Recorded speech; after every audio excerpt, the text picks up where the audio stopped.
Alright guys, welcome back. We have another question from the first chapter of Mechanics of Materials, and we have this rod A, B, and CD that are made of steel, having a failure tensile stress of 510 megapascal. We have a factor of safety of 1.75 for the tension, and we need to determine the smallest diameter so that they can support the load shown, and the beam is assumed to be pin connected as A and C.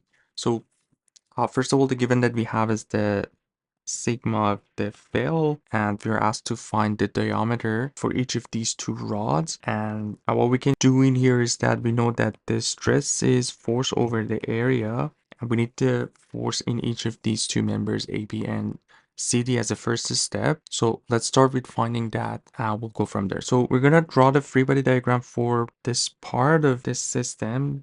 So basically we're drawing the free body diagram for the beam AC, and we're gonna have the rod CD in here. We can call it FCD. We have all these external forces applying on top of the beam, and obviously we have another force in the rod AB, and we are assuming that we are in equilibrium, so we can use our equilibrium equations to find these two forces. And we have three equations for equilibrium: sum of all forces in x equals 0, which is not useful in here. All the forces are in y direction, so that's not going to help. But we have y equations that we can use, and we have also our moment equation. So first step, it's going to be our moment equation because we have two unknowns in y, so we cannot use the sum of all forces in y. So we can do either about point A or point C to find the force. Let's start with doing the moment about point A.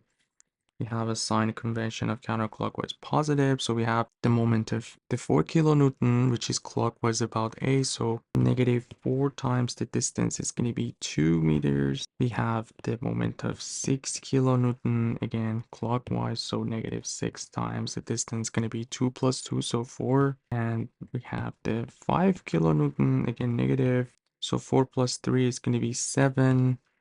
And we have the FAC about FCD about A, which is going to be counterclockwise, so this one's positive FCD, and basically we have the length of the beam, which is 6 plus 4 or 10, and this will be equal to 0, so we can find FCD from this equation. Let's see what we get. So 8 plus 24 plus 35 divided by 10 is going to be 6.7 kilonewtons. Now we have FCD, and now we can use the Fy to find the other force. So basically we have 6.7 upward. We have 4 plus 6 plus 5 is going to be negative 15, and we have plus FCD equals 0, so FCD is going to be 8.3. So now that we have the two forces, we're good to go. One thing that we need to consider in here is that we have the factor of safety of 1.75, which is going to be the sigma failure over the allowable sigma that we can have for this system. So we can find the allowable sigma here, which is 510 divided by 1.75. Let's see what we get for this. 510 divided by 1.75, that's gonna be 291.43, and it's gonna be in megapascal. All right, so now that we have this, everything's easy. We just have to find the diameter for each. So basically we have the allowable sigma over, which is the force over the area, and we're gonna do it for each of them one by one. Let's start with maybe, I don't know why I put CD here. This is actually AB. I don't know why I put both CD, so this force is AB. All right, so let's start with the FCD and the area of the CD. So the force we figure out is 6.7 kilonewtons, so let's just multiply it by 1000, and the area would be pi divided by 4 because we are asked to find the diameter DCD squared, and this will be equal to the value that we found, 291.43. It's going to be megapascal, so times 10 to the 6.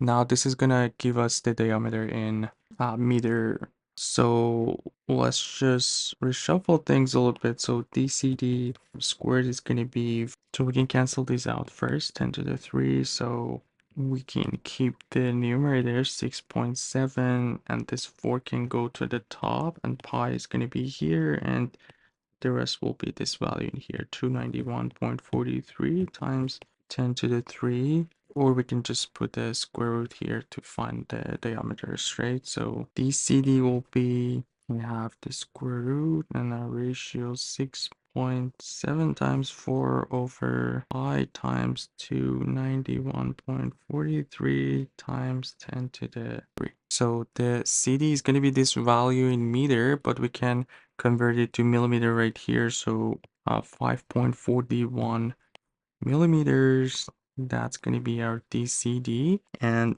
we're going to have a similar story for AB.